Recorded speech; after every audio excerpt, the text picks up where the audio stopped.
Mr. Thompson. Mr. Conaway. Thank you, Mr. Chairman. Gentlemen, thank you for being here. Can we talk a little bit about China's intentions, the growing tension in their efforts in the South China Sea and towards Japan, all those neighbors, Vietnam, Brunei, and the Philippines.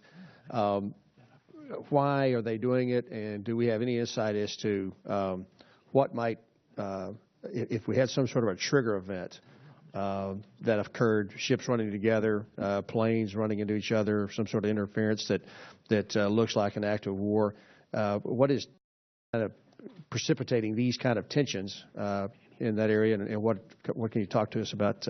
Well, China sees itself as a global player as well, and they feel they have historical, as unreasonable as they may seem to us, but in their mind, historical claims towards, the 9-dash line in the South China Sea and over these islands. They have great concerns about our pivot, which in their mind represents an attempt to contain them. So they've been quite aggressive about asserting what they believe is their manifest destiny, if you will, in that part of the world.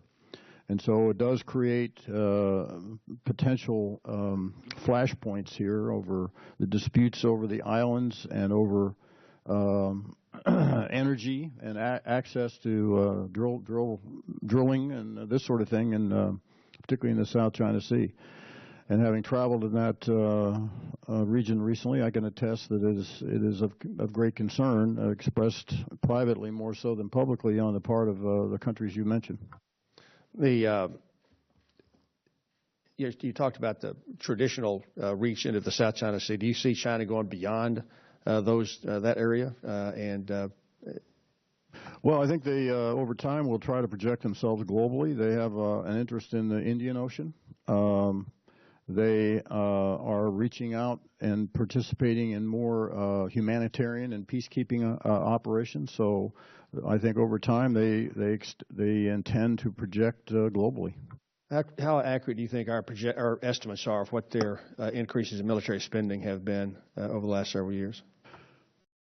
I'll have to research the exact assessment of spending. I can describe, and did last night, what to me has been a very impressive modernization program across every sphere that has a military application, to include space, cyber, and in all of their armed forces. And they place a lot of emphasis of late on combined arms operations, which they haven't done in the past. So across the board, whether it's their missiles, subs, aircraft, you name it, the very impressive military modernization program, which I think is basically designed to, in their minds, address what they feel are our strengths, our naval strength, bases, ISR, command and control, et cetera. So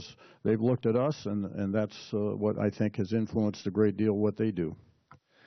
Can you give us any insights into what we perceive as their internal threats? They believe that unrest among their populace is a threat to the regime. Well, one of their major tenets, particularly the new regime in China, of course, is internal control.